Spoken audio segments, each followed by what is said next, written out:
Senhor presidente, senhores deputados, sem uma nova Constituição, deputado Fraga, a gente vai continuar sendo refém do crime. Se a gente não discutir a sério pena de morte e prisão perpétua, que são duas coisas que hoje, por cláusula pétrea, a nossa Constituição proíbe, a gente vai continuar no estado de guerra civil que a gente vive hoje, capitão Augusto. 40 mil homicídios ao ano, 1 milhão de roubos e furtos só de celular no ano passado. E eu digo isso porque saiu há pouco tempo um estudo do pesquisador especialista em economia do crime, Pérez Chiquida, e ele entrevistou mais de 400 criminosos e mais de 80% afirmou que jamais cometeria um crime se houvesse pena de prisão perpétua ou pena de morte.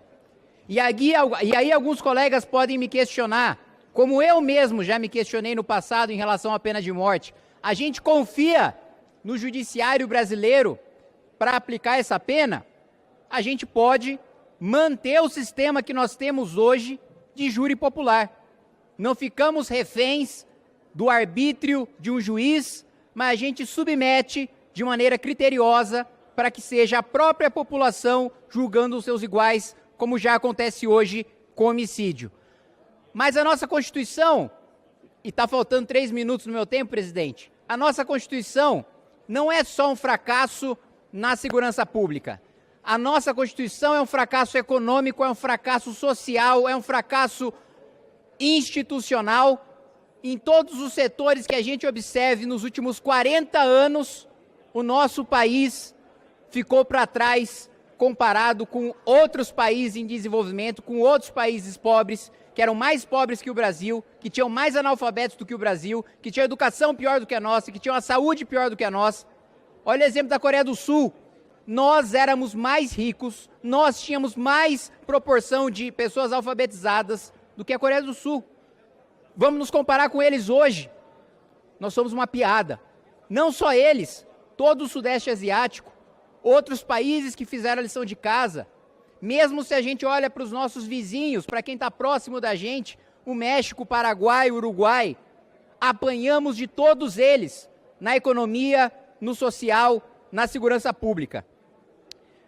A principal motivação, e isso desmonta boa parte do discurso da esquerda sobre bandidos, a principal motivação para cometer crimes, segundo os próprios criminosos, é a ideia de ganho fácil.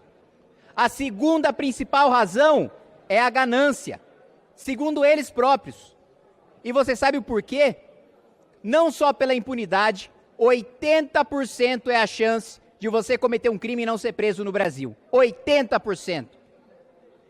Qual que é a renda média de um trabalho honesto? 13 vezes menor do que de ser criminoso. O criminoso no estado de São Paulo tem uma renda média mensal de R$46 mil por mês, deputado Zacarias. Um bandido no estado de São Paulo ganha em média, existem aqueles que ganham muito mais do que um deputado federal. E aí, quando o sujeito vai fazer o cálculo, se vale a pena ou se não vale a pena cometer um crime, é claro que ele vai olhar para 80% de chance de sucesso, 13 vezes mais rendimento do que um trabalho honesto, ele vai escolher cometer um crime.